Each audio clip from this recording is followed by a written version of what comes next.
ഇന്ന് തന്നെ സബ്സ്ക്രൈബ് ചെയ്യൂ നിങ്ങളുടെ പ്രിയപ്പെട്ട ഷോസ് കാണൂ. പെട്ടെന്ന് സ്വഭാവം മാറുന്നവരെ സൂക്ഷിക്കണമെന്നാ പറയുന്നത്. ഇതിപ്പോ ഒറ്റ രാത്രി കൊണ്ട് ഇങ്ങനെയൊക്കെ മാറുകയെന്ന് പറഞ്ഞാ നിന്റെ ചേച്ചി മറ്റെന്തോ പ്ലാൻ ചെയ്തിട്ടുണ്ടെന്ന അർത്ഥം. അത് അവരുടെ മനസ്സിലെ പ്രതികാരം അല്ലാതെ മറ്റെന്താ? ഇന്നലെ അവർക്കുണ്ടായ അപമാനം സഹിക്കാൻ പറ്റുന്നതാണോ?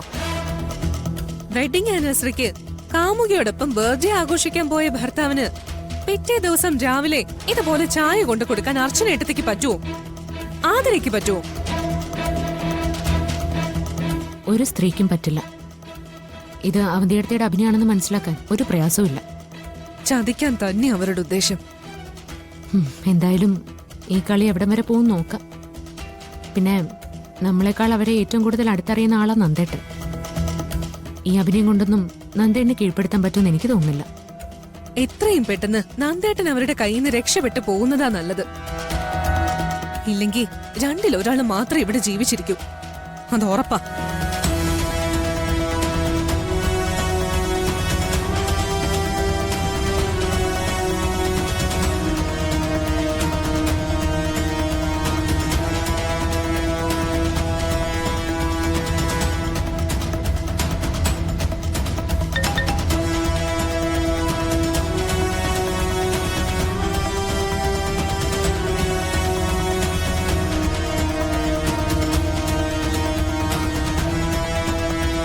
അവന്തിക എന്തെങ്കിലും പ്രശ്നം ഉണ്ടാക്കിയോ?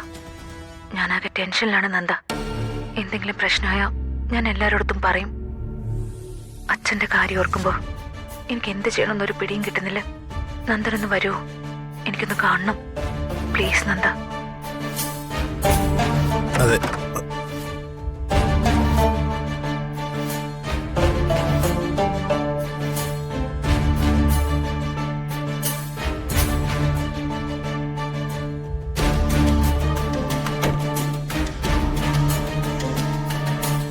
ചായ കുടിക്കേ. ഞാനിതിൽ വിഷമൊന്നും ചേർത്തിട്ടില്ല.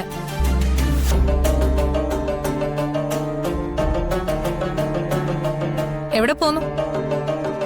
ഈ ചായ കുടിച്ചിട്ട് പോയാ മതി. ഇത് കുടിക്കാതെ പോയാ പിന്നെ ഇവിടെ നടക്കാൻ പോകുന്നത് നിങ്ങളുടെ അച്ഛന്റെ ഹൃദയം പൊട്ടിയുള്ള മരണമായിരിക്കും. റെസ്റ്റോറന്റിൽ സംഭവിച്ചതൊക്കെ ഞാനിപ്പോ തന്നെ അച്ഛനോട് പോയി പറയും. അത് മതി ഇപ്പൊ തുന്നി വെച്ചിരിക്കുന്ന നിങ്ങളുടെ അച്ഛന്റെ ഹൃദയം വീണ്ടും പൊട്ടിച്ചിതറി പോവാൻ. എന്താ അത് വേണോ?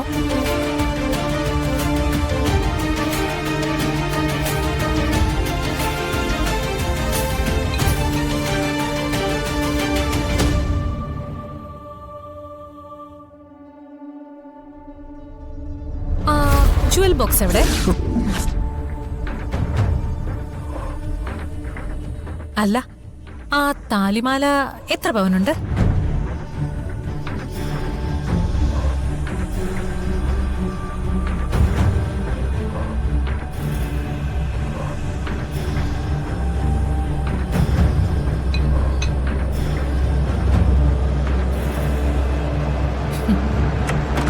ഇനി ഞാൻ നിങ്ങളെ സ്നേഹിച്ചു കൊല്ലും.